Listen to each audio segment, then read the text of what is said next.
LA Kings will get an actual analysis from me out of this one. Third in the Pacific, 44, 27, and 11 record, 99 points for the great Wayne Gretzky. Sixth in the West, 14th in the league. Head coach Todd McClellan.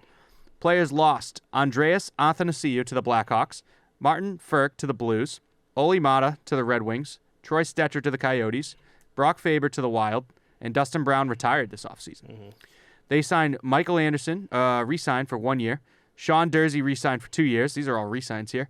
Gabriel Velarde for a 1-year contract, and Brendan Lemieux for a 1-year contract. Not currently on the roster, though. 8 goals, 5 assists, 50 games played. We know his job is not to put the puck in the net, though. Nope. And then they did have one trade here. They traded Brock Faber and their 2022 first-round pick to Minnesota in exchange for Kevin Fiala, which is a pretty good pickup.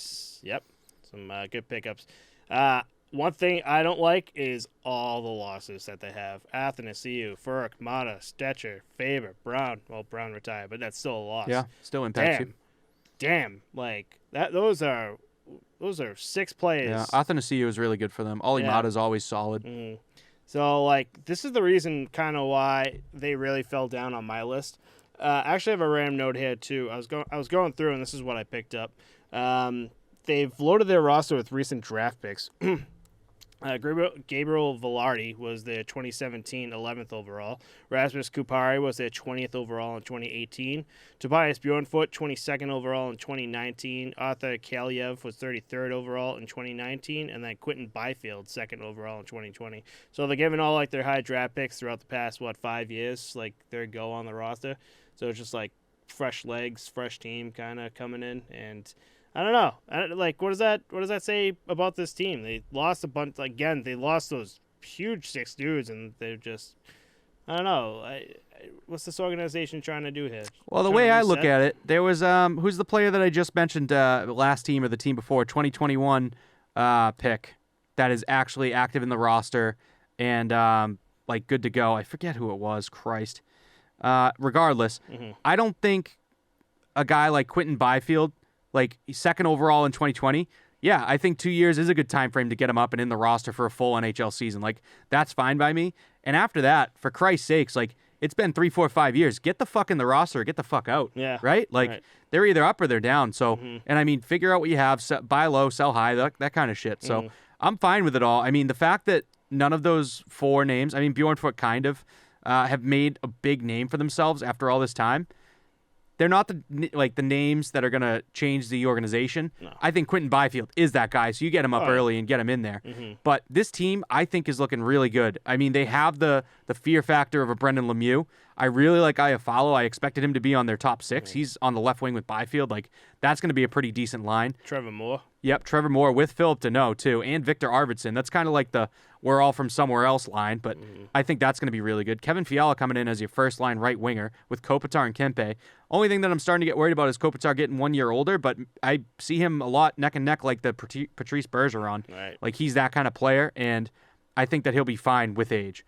Now, the blue line is where we get really dicey. We got Drew Doughty, and that is really it. I mean, there's not too much else to write home about here. Like, Sean Walker's pretty good, but I mean, in the pipes, we're looking solid still. Jonathan Quick, he's another year older too, but he's still flexible as hell. And Cal Peterson, like, I think they're looking pretty good. Yeah, Jonathan Quick last season, by the way, kind of threw me a shocker. 2.59 GA and .910 save percentage, which was best stats since 2017-2018 when he won the William M. Jennings Trophy. So it's cool to see at his age, just like Jonathan Quick, still like he's still got it in him, especially on a team like the LA Kings. And I still think Cal Peterson is just a solid backup. I love this tandem, Quick and Cal Peterson. I think it's a solid tandem for this team. We can't say the same for the Vegas Golden Knights and the San Jose Sharks, but if I put Cal Peterson with any of those 4 goalies from the Sharks or the Knights, he is the 1A. He's the starter. Yeah, that's what I'm saying. So I think that this is a good tandem here, and I think they have a good thing going in net. I really just think the Dustin Brown loss and the blue line is their main issue. And last season, they seemed to do all right. Like, I think they got the job done, and I think they will again this year. Yeah, they just need to come back like. Like an injury-riddled team here. Alexander Edler was on IR with a lower body injury. He only played 41 games last season. And then you have Drew Doughty, who was on COVID protocol and had wrist surgery. He only played 39 games last season.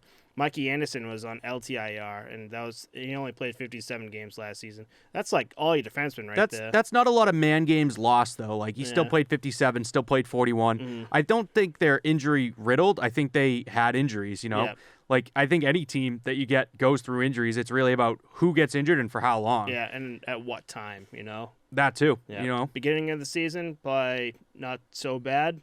Toward like the middle and end, when like the points start to matter, that's huge, you know? Sometimes late can be good, too, though. Like, as bad as that sounds, like, maybe they're out of a playoff spot and, you know, they get injured and they have the offseason to heal and they're back to start the season strong next year. Right. You know? So at the end of the day, they miss, call it 10 games. Right. You know, injured in April right before playoffs start, and we're not in the playoffs. I'm not talking about LA here.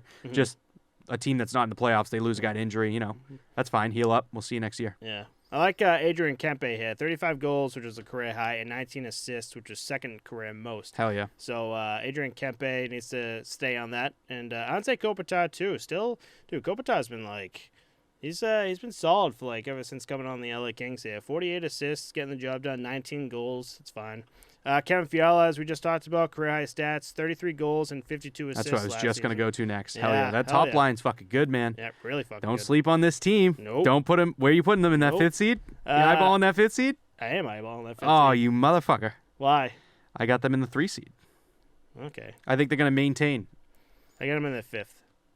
It makes sense. They did lose more guys than they brought in, and I think Athanasiou and Mata and Brown are really big hits, but I don't know. I didn't see any, you know, glaring reason to bump them into that next set because they finished the season with 99 points. The Knights and the Canucks finished with 94 and 92. And everyone else is under 80 points. So, you know, the only real people that can chase them would be the Canucks and the Golden Knights. And I do have the Canucks right behind them, and I have the Knights dropping back. You have the Knights ahead of them by 2. Yep. But the Canucks dropping way down. So For everyone listening, too, I break these up and put them specific team breakdowns on YouTube.